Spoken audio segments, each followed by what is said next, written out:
So guys, baru-baru ini kita lumayan digembarkan dengan berita-berita yang cukup dibombardir ya. Baik dari platform e-commerce dan juga dari pemerintahan, dari NIB, pajak. Tapi apakah ini sudah saatnya kita untuk buat NIB? Dan apakah kita harus banget nih untuk pusingin soal pajak dan NIB ini? Ayo kita bahas. Pedagang online bersiap NIB jadi syarat jualan, pajak dipungut otomatis. Nah, di sini poin pentingnya nih guys. E-commerce wajib menolak pendaftaran pedagang yang belum memiliki perizinan berusaha sesuai ketentuan peraturan perundang-undangan, kata Menteri Perdagangan dan lain-lain.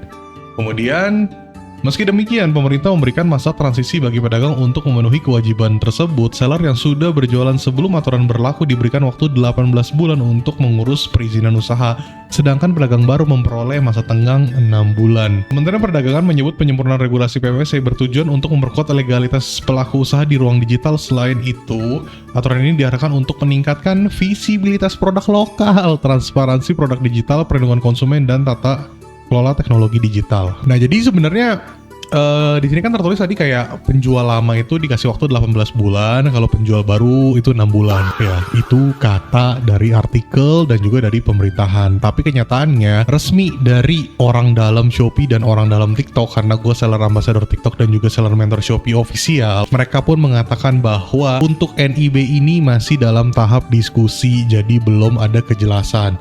Jadi bisa dibilang ini hanya untuk informasi untuk kalian aja, untuk para seller, apakah nanti harus banget buat NIB atau tidak. Jadi kurang lebih kayak ngomongin soal pajak juga ya. Jadi kan katanya kena pajak nih. Jadi pada intinya disuruh kayak seller ini untuk dipaksa naik kelas menjadi bisnis yang lebih formal. Namun yang pertanyaan adalah apakah UMKM siap untuk hal ini?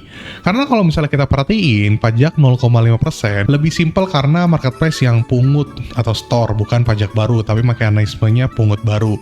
Kemudian merugikannya adalah settlement seller bisa langsung kepotong 0,5%, jadi cash flow lebih kecil di depan. Kemudian NIB wajib, seller jadi lebih legal, lebih dipercaya, lebih siap ikut program UMKM atau produk lokal. Tapi merugikannya, seller kecil belum punya NIB bisa ribet, dan kalau lewat masa transisi bisa dibatasi transaksinya. Kemudian untuk biaya platform diatur, keuntungannya marketplace wajib lebih transparan soal biaya, kontrak, penalti, promosi, dan perubahan kebijakan seller, dan juga punya hak keberatan. Ruginya adalah belum tentu biaya langsung turun, aturan ada tapi praktek di platform tetap harus diawasi. Kemudian produk lokal UMKM, ada dorongan supaya produk dalam negeri dan UMKM lebih diprioritaskan.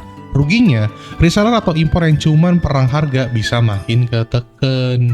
Nah, jadi point of view-nya sebenarnya kayak kita ngomongin kayak pajak marketplace 0,5 dulu ya. Jadi katanya nanti sistemnya kayak akan langsung otomatis kepotong di invoice-nya kita. Nah, itu akan dampak ke cash flow. Cuman katanya kalau emang bener nih dapat diskon 50%, wah itu sih gas, tapi biaya 50%-nya apa dulu nih? Gue pengen tahu jelasnya, soalnya ini cuman kayak dibicarakan tapi belum jelas. Definisi 50%-nya tuh apa diskonnya? Apakah seluruh biaya yang ada di marketplace atau mungkin biaya layanan doang? Jangan sampai nanti biaya layanan diskon 50% nanti dinaikin biaya proses pesanan lah, retur lah dan sebagainya itu dinaikin. Jadi kan samjubong ya nggak sih guys?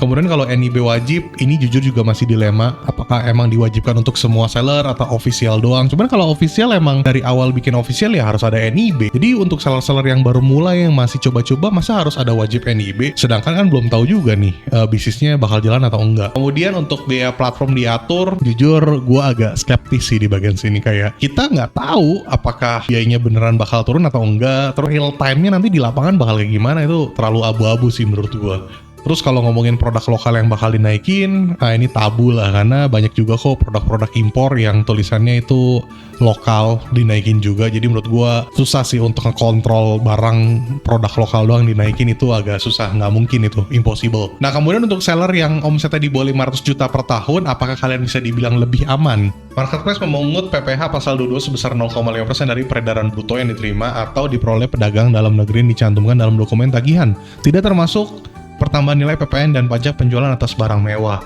Namun, pemungutan pajak tersebut tidak dilakukan atas transaksi yang berkaitan dengan 1.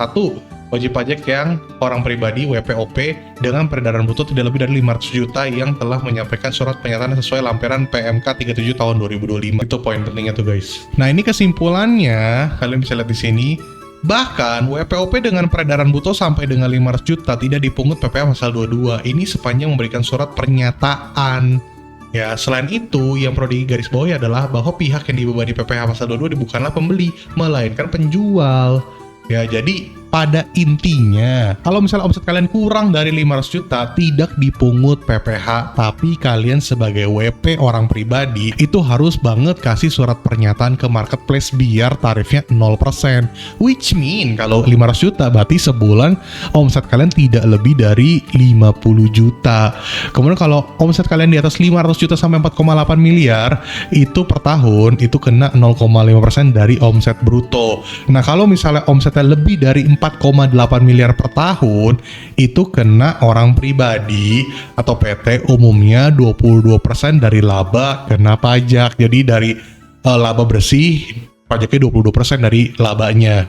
Pusing ya? Ya pusing lah ya. Gue juga bukan konsultan pajak ya, cuman kita buat baca aja, buat kita tahu aja. Intinya sih baik dari pajak, NIB, peraturan semuanya ini baru tahap dibicarakan dan artikel. Kita nggak tahu nanti implementasinya seperti apa karena dari Shopee, TikTok itu belum ada konfirmasi resminya dan official dari mereka mengatakan belum ada informasi jelasnya. Jadi ini masih cuman berita, belum ada kejelasan seperti apa, wajib atau enggak, sistemnya bakal gimana, itu masih belum tahu. Cuman intinya sebenarnya yang gue suka mempertanyakan adalah kenapa kok kayaknya pemerintah terburu-buru banget nih, kayak ada apa nih, kok buru-buru banget nih. Nah ya jujur yang paling kocak adalah statement yang ini guys, ini kocak banget. Di sini kan tertulis penundaan pajak e-commerce peluang UMKM digital untuk berkembang. Nih kemarin tuh ditunda soal pajak karena di sini kita akan jalankan kalau ekonomi sudah pulih sepenuhnya. Kalau sudah tumbuh 6% atau lebih baru kita pertimbangkan. Nah intinya kemarin itu ditunda gara-gara dinilai keadaan ekonomi sedang tidak baik-baik aja intinya. Terus tiba-tiba Juli katanya mau kena pajak. Pertanyaannya, memang ekonominya sudah baik-baik saja, Pak. itu yang jadi pertanyaan kan. Emangnya udah baik, kok tiba-tiba terburu-buru banget? Perasaan kalau kenyataan di lapangan gue merasa kayaknya ekonomi masih belum baik-baik aja dah. Kok kayaknya buru-buru banget nih dipungut pajak. Ya jadi point of view-nya kayak gitu. Menurut kalian gimana soal pajak, NIB, dan peraturan-peraturan yang dimana pemerintah akan ikut campur? Menurut kalian gimana? Dan menurut kalian apakah nanti e-commerce akan benar-benar transparan? Apakah benar-benar akan menaikkan produk lokal, bukan produk luar negeri? Atau mungkin tidak memprioritaskan seller-seller, bukan seller Indo? We'll see guys. Gua sih agak ya. So guys, thank you so much sudah nonton video ini. Kalian juga boleh komen sebanyak-banyaknya menurut pendapat kalian gimana, dan menurut kalian yang baik itu seperti apa. Kalian juga boleh komen. Tunggu konten-konten Rio Gandhi yang lainnya, dan jangan lupa untuk nonton video-video yang lain. Rio Gandhi, peace out.